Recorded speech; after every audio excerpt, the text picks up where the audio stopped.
¿Cuál de las siguientes es el tratamiento quirúrgico indicado para un reflujo gastroesofágico grave? Pregunta de hace 2 años del examen de San Marcos. Así de fácil. ¿Cuál es? ¿Doctora? La C, ¿no es cierto? Funduplicatura de Nissen. Así de fácil son las preguntas del examen. Esta es una pregunta del examen, por ejemplo. No, nada más que eso tienen que saber. Funduplicatura de Nissen. Ok, hablemos un poquito de cáncer de esófago. Este es un tema que no entra mucho, pero que tienen que saber cosas puntuales.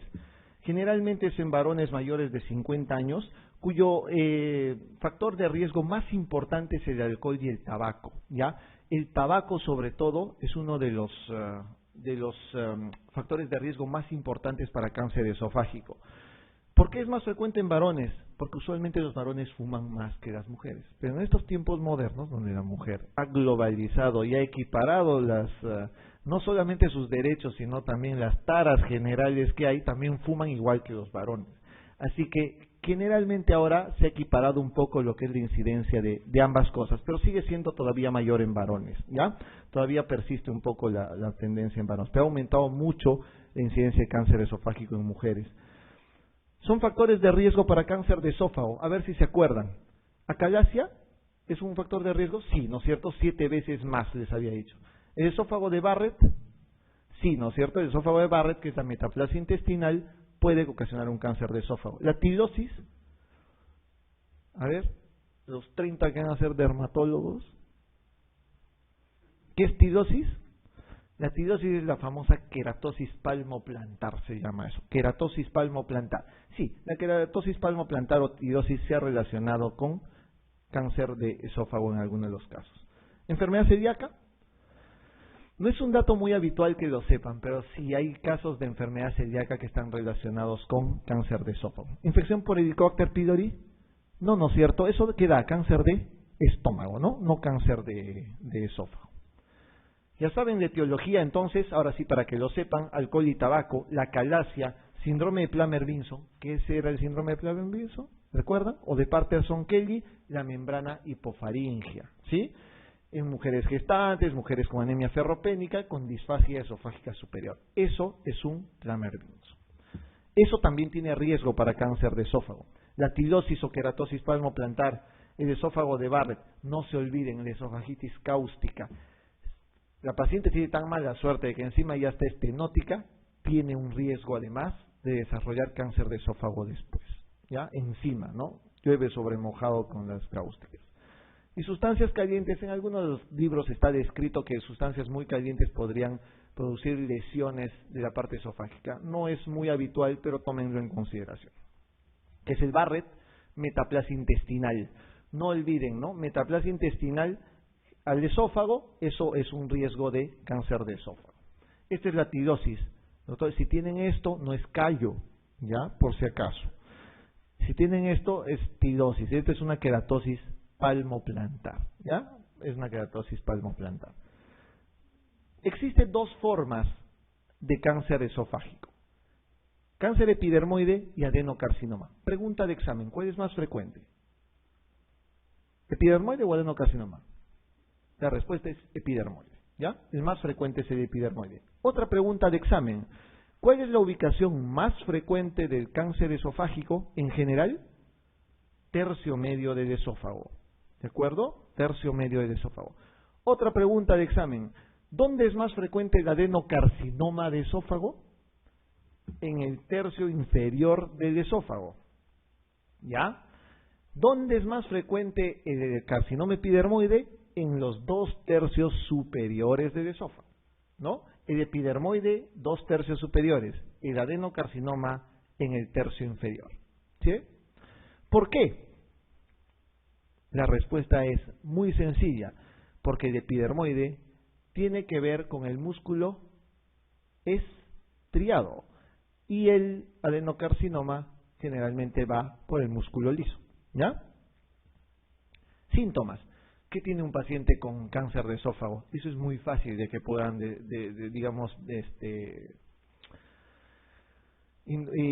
pensarlo, ¿no? O sea, de que puedan ver ¿Qué es lo más frecuente? Disfagia, ¿no es cierto? El paciente tiene disfagia, dificultad para pasar los alimentos. Obviamente va a tener pérdida de peso, ¿no? Y otras menos frecuentes son odinofagia y fístula. Si tienen un paciente de edad que quieran, 50, 60 años, fumador pesado, con baja de peso, que dice, doctor, no puedo pasar alimentos, desde hace un año, no, unos 3 meses, no puedo pasar pan, no puedo pasar papa porque se me queda así que tengo que tomar agua nada más. Disfagia para sólidos, que con el tiempo puede ser para líquidos, ¿sí? Progresiva, eso es un cáncer de esófago.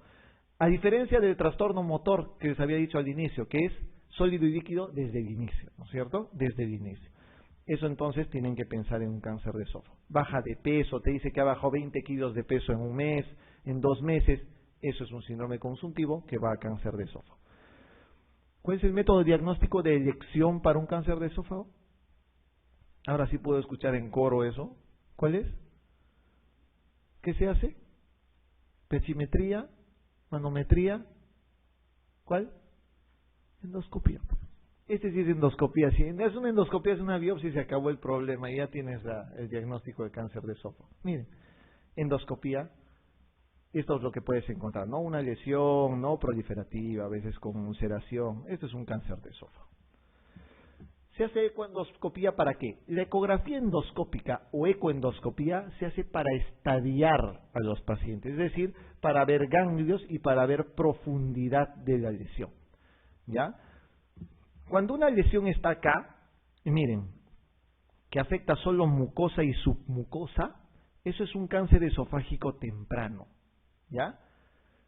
Si solo afecta mucosa y submucosa, ese paciente puede ser tributario de tratamiento endoscópico. Si solamente le haces una endoscopía, elevas la lesión, lo sacan con una polipectomía y se curó el cáncer.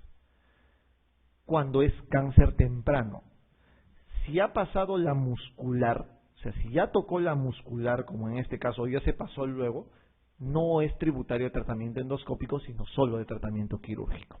¿De acuerdo? Ese es para que aprendan a diferenciar el tratamiento. Y para eso se hace la ecoendoscopía, una ecografía por vía endoscópica. ¿Cuál es la intención de manejo? Que sea curativo o que sea una intención paliativa. Curativa cuando es un cáncer temprano. Paliativo cuando no hay nada que hacer con el paciente. Y se puede utilizar, por ejemplo, stents esofágicos para poder, dilatar esa zona y para que el paciente pueda comer de alguna manera adecuada. Pregunta 19. Todos los procesos siguientes, excepto uno, se acompañan de un aumento del riesgo para carcinoma epidermoide de esófago. Entonces escucho, doctores, ¿cuál es? Todos los procesos siguientes, excepto uno, se acompañan de un aumento de riesgo para cáncer epidermoide de esófago. ¿Acalasia? No los escucho, doctores. Acalasia sí, muy bien. ¿Hábito de fumar tabaco? Sí. ¿Esófago de Barrett? Sí. ¿Tirosis? Sí. ¿Enfermedad celíaca? Sí. O sea, los 5 sí, ninguna de las anteriores está ahí, ¿no? ¿Cuál es? Hay algo que está fallando entonces. ¿Me he equivocado? ¿No me he equivocado? Cogen el truco. Acalasia. Acalasia es una causa de cáncer epidermoide. Sí. O sea, ya les ayudo, esa no es. Ya. Les queda 4. Sigan, a ver. Las 2 últimas. Tirosis, les he dicho y les he mencionado que cáncer epidermoide hay.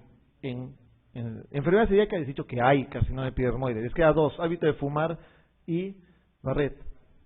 ¿Barrett no? Sí, pues es que no piensan porque no leen la pregunta completa. Ya les he dicho, doctores, si van a cometer un error o no van a ingresar por algún motivo, es porque no leen completa las preguntas. Riesgo para carcinoma epidermoide. ¿Dónde es más frecuente el carcinoma epidermoide? En los 2 tercios superiores del esófago. ¿Dónde está el adenocarcinoma? En el tercio inferior del esófago. ¿Cuál es el esófago de Barrett? Es el único que da adenocarcinoma. El esófago de Barrett no da carcinoma epidermoide porque es una metaplasia intestinal. ¿De acuerdo? Entonces, ese es un dato que tienen que tomar en consideración. El esófago de Barrett es el que produce adenocarcinoma, no produce epidermoide. Todo lo demás produce carcinoma epidermoide. ¿Sí? Eso es un dato que tienen que tener en consideración. Muy bien. Pregunta 20. Un enfermero de 45 años, bebedor de 60 gramos de alcohol diarios desde hace 6 meses, aqueja disfagia para sólidos, odinofagia, cialorrea, anemia ferropénica. En la endoscopía tiene una estenosis esofágica de 9 centímetros por encima del cardias y en la biopsia un epitelio columnar displásico. ¿Diagnóstico?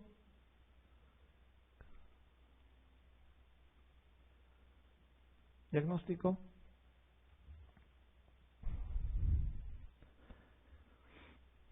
Doctor. Plummer-Vinson.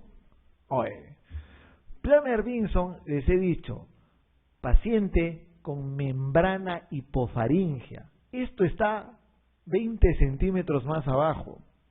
Membrana hipofaringea es una disfagia esofágica superior en pacientes, cierto, la anemia ferropénica quizás esté confundido ahí, pero es generalmente mujer con anemia ferropénica, pero con disfagia superior.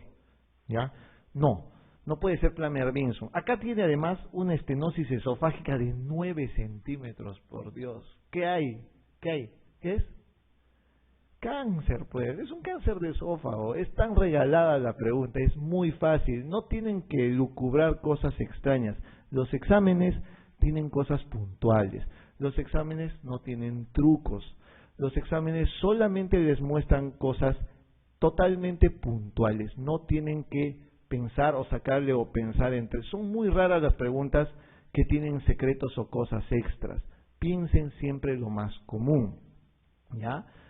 ¿No? Es blanco, como si relincha, tiene 4 patas, ¿no? ¿Qué cosa es? Un tren, ¿no? No, pues, es un caballo. Se tienen que pensar siempre lo más común, es lo más común. Entonces, un cáncer esofágico. Seguro alguno por ahí podría decir, pero tiene displasia, ¿será un esófago de Barrett? No, el esófago de Barrett es una metaplasia, no una displasia. La metaplasia son estadios anteriores a la displasia, ¿de acuerdo? Además, el epitelio de un esófago de Barrett es un epitelio que no tiene que mostrar ninguna proliferación ni ninguna estenosis. Acá hay estenosis por algo que está metido en el esófago, grande, largo. Entonces, eso es un cáncer de esófago. En los divertículos esofágicos, ustedes tienen que saber que son formaciones saculares que hay en el esófago, ¿no?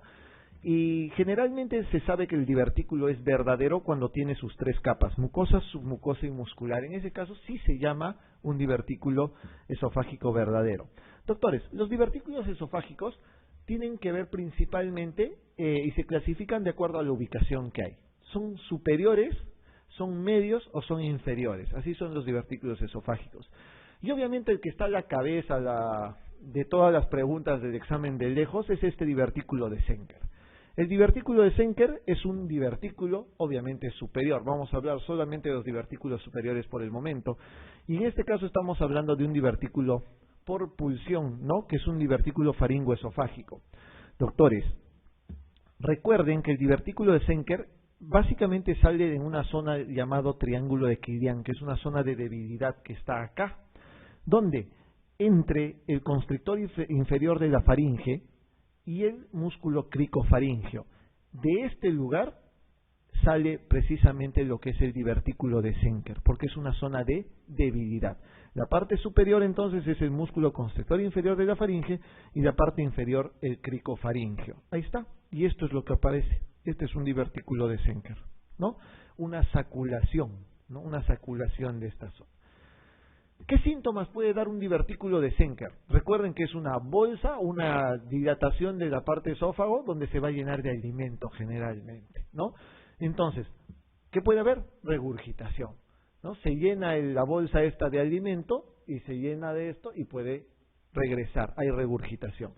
Hay halitosis, ¿no? Aliento fresh, obviamente, comes, se llena de la bolsa de comida, se pudre y da un muy mal aliento, halitosis.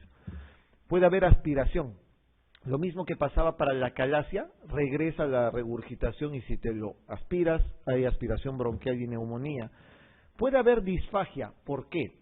Porque si la bolsa o saculación es muy grande, comprime la parte inferior del esófago y produce una disfagia por compresión. Eso es lo que puede pasar. Puede dar disfonía, porque se puede alterar el nervio laríngeo recurrente, ¿ya? O puede haber un síndrome de Bernard-Horner. ¿Recuerdan qué es un síndrome de Bernard-Horner? A ver, los que van a ser clínicos neumólogos, ¿recuerdan qué es un síndrome de Claudio Bernard-Horner? ¿Se acuerdan? El síndrome de Bernard-Horner es un síndrome caracterizado fundamentalmente ¿por qué? Por miosis, anhidrosis, ¿qué más? Ptosis palpebral, ¿no es cierto? Y que se producía ¿en qué casos? Cuando había un tumor, ¿no es cierto? ¿Qué tumor era ese? Un tumor del ápice pulmonar, llamado tumor de Pancoast, ¿no? Es el tumor de Pancoast, un tumor del ápice pulmonar. ¿Y por qué se produce un tumor de Pancoast? ¿Por qué se produce un Claudio Bernard-Horner en este caso? Porque hay una compresión del plexo simpático. Y esa compresión del nervio simpático produce básicamente la sintomatología de un Bernard-Horner. En el caso de un divertículo de Zenker, básicamente es lo mismo. Es esta zona que está crecida, elongada, que produce compresión del plexo simpático y produce un síndrome parecido al Claudio Bernard-Horner, ¿ya? ¿Qué complicaciones puede tener un divertículo de Zenker? Básicamente puede sangrar, puede tener un carcinoma de células escamosas, por si acaso otra causa de cáncer de epidermoide o de células escamosas, o puede fistulizarse también, ¿no? Miren, este es un divertículo de Zenker. ¿Cuál es uno de los métodos iniciales de diagnóstico más efectivos para el divertículo de Zenker? Radiografía varictada. Si tú haces una radiografía varictada vas a encontrar esto. Miren, la saculación marcada en la zona faringoesofágica que produce, miren, compresión acá, compresión extrínseca. Tiene disfagia este paciente, ¿no? Eso es un divertículo de Zenker. ¿Cuál es el tratamiento? Normalmente el tratamiento es una miotomía cricofaringea y una diverticulectomía. Y eso existe de dos maneras, endoscópica y quirúrgica. Antes, todos los divertículos de Zenker iban a cirugía. Ahora, lo que se hace es precisamente esto. Se mete un endoscopio, se corta el tabique del divertículo y se deja la unión básicamente o continuidad entre el divertículo y el esófago. Se hace una diverticulectomía endoscópica. ¿Eso se hace acá? Sí se hace. Y es mejor preferido o más preferido en este caso que hacer una diverticulectomía quirúrgica, que también es una buena alternativa. Este divertículo de acá no es nada conocido. Este divertículo de acá es el famoso divertículo de Killian-Jamieson, que no aparece en muchos libros realmente. ¿Cuál es la diferencia? También es un divertículo superior para empezar, ¿ya? El divertículo de Killian-Jamieson es un divertículo superior, pero que a diferencia del Zenker, este está por debajo del cricofaringeo. El Zenker está por encima del cricofaringeo y por debajo del constrictor inferior de la faringe, ¿ya? El Zenker generalmente es posterior, el Killian-Jamieson es anterolateral, es eso. Otra diferencia que pueden encontrar, es bien importante. Miren entonces acá un Zenker que generalmente es posterior y que está por encima del cricofaringeo, y este es un Killian-Jamieson que es posterolateral y que está por debajo del cricofaringeo. Dos diferencias importantes. Los divertículos del tercio medio del esófago son generalmente por tracción, y estos divertículos generalmente no tienen tratamiento porque no son necesarios de tratar, porque generalmente van básicamente por la tracción de otra causa, que generalmente suele ser en nuestro medio TB. La TBC pulmonar lo que hace es traccionar, producir atelectasias y formar divertículos en el esófago. No requieren ningún tratamiento, ¿ya? No requieren ningún tratamiento. Los divertículos del tercio inferior del esófago se llaman divertículos epifrénicos, y estos divertículos epifrénicos generalmente son formados porque hay hernias previamente, por pacientes que tienen acalasia pueden formar divertículos epifrénicos, o cuando tienen esofagitis. Lo más importante es que estos divertículos epifrénicos sí son verdaderos divertículos, es decir, tienen mucosa, submucosa y muscular, ¿de acuerdo? ¿Cuál es el tratamiento? Generalmente no se tocan, igual que los del tercio medio, generalmente no se tocan, pero si hay muchos síntomas, realmente podrías hacer una diverticulectomía también, pero generalmente no se suelen tocar. Pregunta 21. Respecto a los divertículos esofágicos, una de las siguientes es falsa. ¿Los congénitos son más frecuentes en el tercio superior y los adquiridos en el tercio inferior? ¿No saben? ¿No opinan? Vamos a ver. ¿El divertículo de Zenker puede producir disfonía o miosis? ¿Así era? ¿Produce disfonía? Sí, por alteración del laringio, ¿no es cierto? ¿Produce miosis? Eso es el Cardo Bernard Horner, ¿no? O sea, sí, este es verdadero. Estamos buscando la falsa. Lo más frecuente es que los del tercio medio sean por tracción y los del superior por pulsión. ¿Sí? Los divertículos asociados a la calasia suelen ser verdaderos. Recuerden que los epifrénicos son verdaderos, ¿no? Verdadero. ¿El cuello del divertículo de Zenker está por debajo del cricofaringio? ¿Así era? No, está por encima del cricofaringio, ¿no es cierto? Esa es la falsa entonces. El Zenker está por encima del cricofaringio, mientras que el Killian-Jamieson está por debajo. En membranas de anillos esofágicos, básicamente la única cosa que deben de saber acá es uno o dos nombres que tienen que recordar y saber cuál es la diferencia entre una membrana y un anillo. La membrana, esto es lo que tienen que recordar, miren, la membrana, esto sí tiene, va a haber una pregunta que tiene alguna mentirilla por ahí, que van a verlo en un momento. La membrana es básicamente una estructura que está formada por mucosa y submucosa, ¿ya? Y el anillo, por mucosa, submucosa y muscular. Esa es la diferencia académica. Es una diferencia netamente académica. ¿Por qué? Porque la diferencia sintomática, clínica y terapéutica no interesa. A la hora de la hora, no importa si es un anillo o una membrana, el tratamiento sigue siendo el mismo, ¿ya? Pero básicamente es una diferencia académica. Este es un anillo y esto es una membrana. La diferencia, como les he dicho, clínica, endoscópica, radiológica, terapéutica, no hay. Es básicamente una diferencia académica.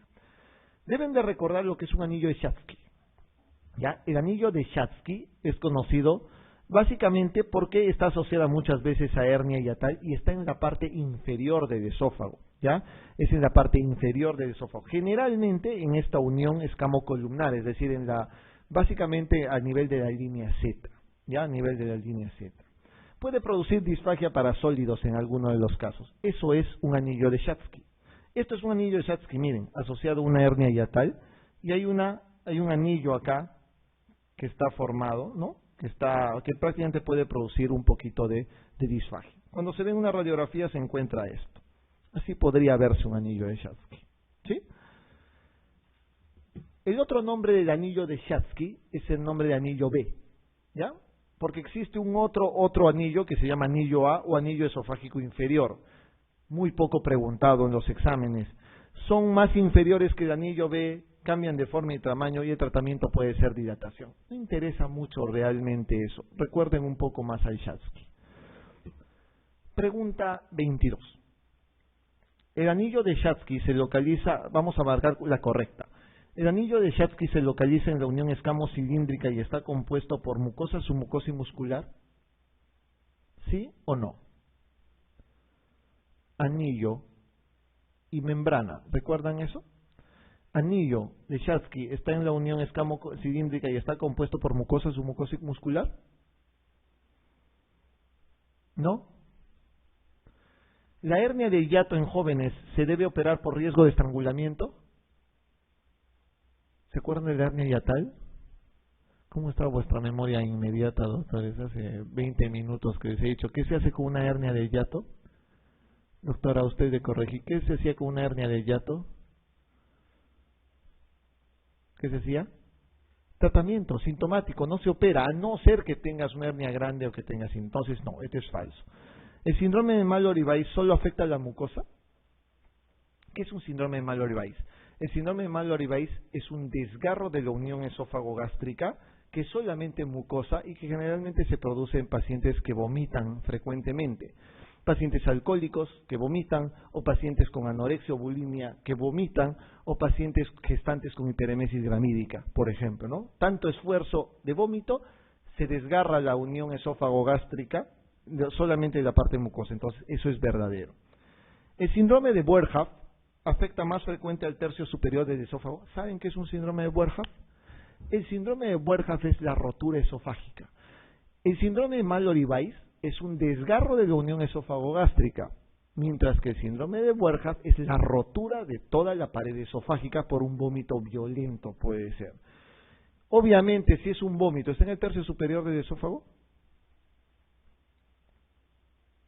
Cuando vomitan, ¿qué sienten? ¿Dónde está la molestia? ¿Acá arriba o abajo? Abajo. La molestia es abajo, porque es el estómago el que hace la presión. Entonces, ahí es donde se rompe, en el tercio inferior esofágico. No es, entonces es falso. El tumor más frecuente de esófago es el leiomioma.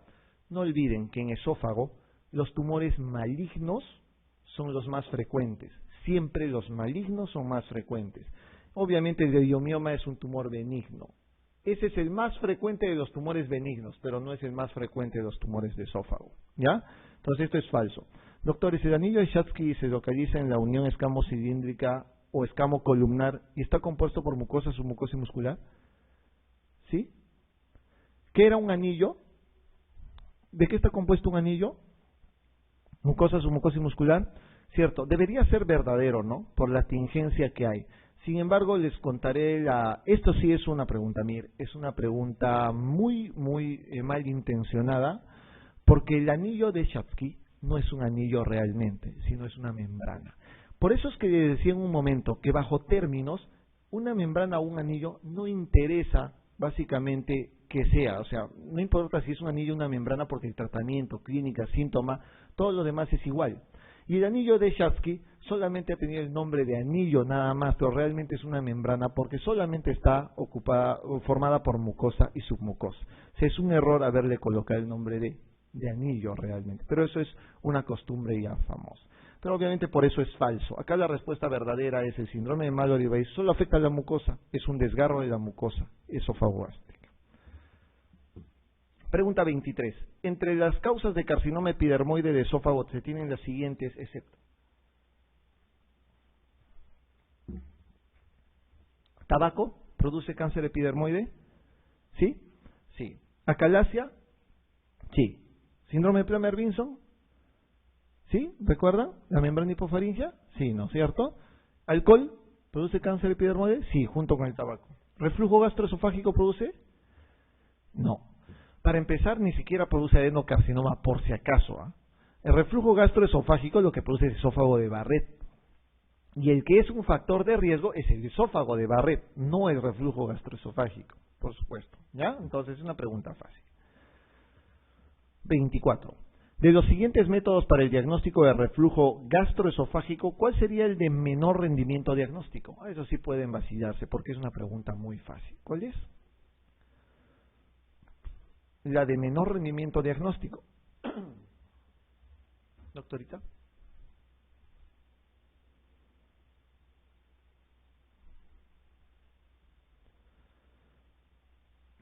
Endoscopía, pH-metría, impedancio, pH-metría con impedancio, o todas son de máximo rendimiento diagnóstico. ¿Endoscopía? ¿Sí? ¿Les parece? ¿De acuerdo todos o no? Por supuesto, les he dicho que el de elección es pH-metría. Si tuvieran pH-metría con impedancio, marcan pH-metría con impedancio. Acá, normalmente, ¿qué les he dicho con la endoscopía? Que el 50-70% son normales, por consiguiente es la de menos rendimiento diagnóstico. Siempre se hace, pero es la de menos rendimiento diagnóstico. Muy bien, doctor. Pregunta 25. ¿Cuál de las siguientes entidades se asocia a esofagitis péptica? Varices esofágicas, úlcera gástrica, hernia del hiato, gastritis crónica o duodenitis crónica. ¿Cuál se asocia a esofagitis péptica?